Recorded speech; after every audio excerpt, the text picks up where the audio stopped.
চলো চলো তাড়াতাড়ি, নইলে ওদিকে জল পেতে দেরি হয়ে যাবে। হ্যাঁ হ্যাঁ বৌদি, তাড়াতাড়ি চলো। কোথায় যাচ্ছ তোমরা?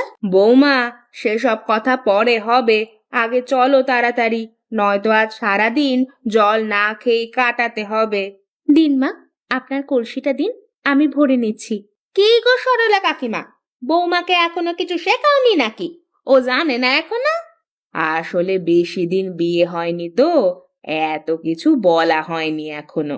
বাছা, তুমি সরে যাও মা, তোমার শাশুড়িকে জল নিতে দাও তাড়াতাড়ি। এই জল আর খুব বেশিক্ষণ নেওয়া যাবে না কো। কি, কেন? সব তোমার শাশুড়ি তোমাকে পরে বুঝিয়ে দেবেন, এখন সরে যাও মা, তোমাদের পেছনে আরো সবাই আছে।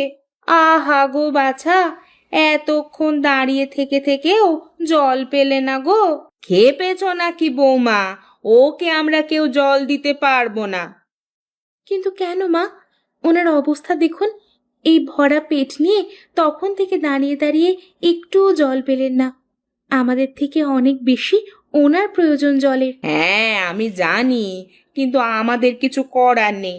আমাদের মধ্যে কেউ যদি জল দেয়, তাহলে আমাদেরই আগামী 7 দিন জল জুটবে না। মানে, এইসবের মানে কি? সে অনেক ব্যাপার, বাড়ি চলো বলছি সব। বৌমা, কলসি দুটো রান্নাঘরে রেখে এসো বরং, আর পারলে একটু চা করো তো। হ্যাঁ মা, আনছি, আপনি বসুন। জল দেব? আপনি তো হাঁপিয়ে গেছেন। না না, সে ঠিক আছে, সমস্যা নেই, ওরকম আমার অভ্যেস আছে। তুমি যাও।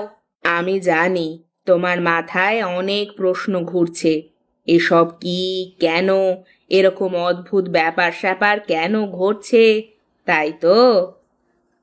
না মা, আসলে সবকিছুর ওপরে আমার মিনতির ব্যাপারটা খুব খারাপ লাগছে।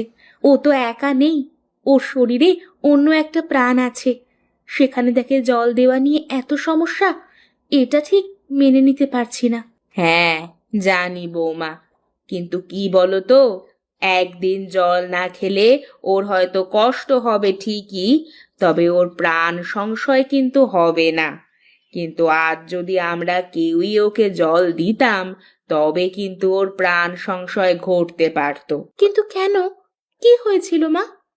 শোনো তাহলে, আমার শাশুড়ি মা আর দিদা শাশুড়ির থেকে শোনা এই গল্প। এক ভোরে একজন ক্লান্ত পরিশ্রান্ত জাদুকর আসে পাথুরে একটা গ্রাম, জলকষ্ট ও অন্ন কষ্টে ভরা। ক্লান্ত জাদুকর একটা বাড়ির সামনে এসে অজ্ঞান হয়ে যায়। সেই বাড়িতে একটা ছোট্ট মেয়ে